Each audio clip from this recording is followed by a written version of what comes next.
Hello everyone.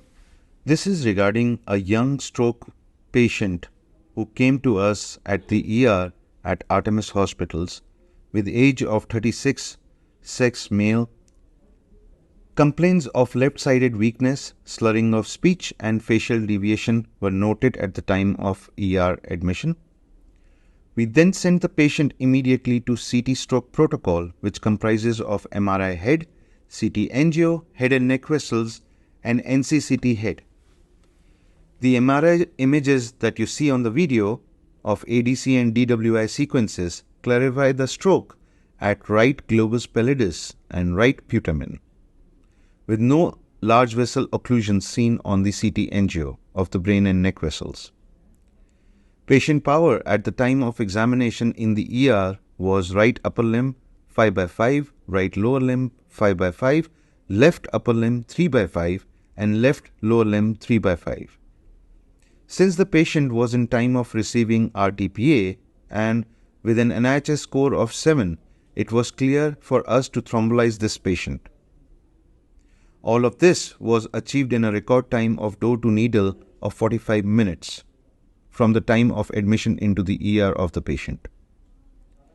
We immediately started the patient on RTP injection comprising of Altiplaz at 0.9 mg per kilogram, giving him 10% in bolus, the rest 90% in infusion, with strict monitoring of his vitals such as BP and heart rate. Patient after administration of RTPA of 1 hour was sent to ICU for close monitoring. A CT head was performed in next 12 hours to rule out any hemorrhagic transformation or bleed in the patient. The patient NCCT did not show us any sign of the same, and thereafter he was started on dual antiplatelet and statins accordingly as per the guideline. Since the patient is a young patient, we then started our evaluation for young stroke workup, which includes sending test results for ANA, ENCA, APLA, ACE, VDRL, and DSA, including TEE, transesophageal echocardiogram, Echo2D, and Holter for 3 days. All of the same came as negative. On further examination and understanding the history of the patient, it was discovered that the patient is an active smoker and he's been smoking cigarettes for past 17 years. And also involved in smoking substances such as hash, weed, cannabis, and marijuana on a regular basis. He was also involved in binge drinking a few days back before the onset of the stroke, as reported by his family members.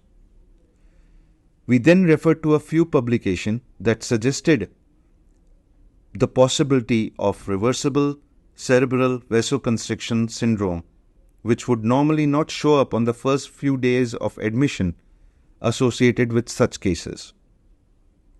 However, the publication by Asif Bashir and others suggested that marijuana smoking increases the risk of carboxyhemoglobin, postural hypotension, and tachycardia, which are the highest risk factors for anybody in the early onset of stroke.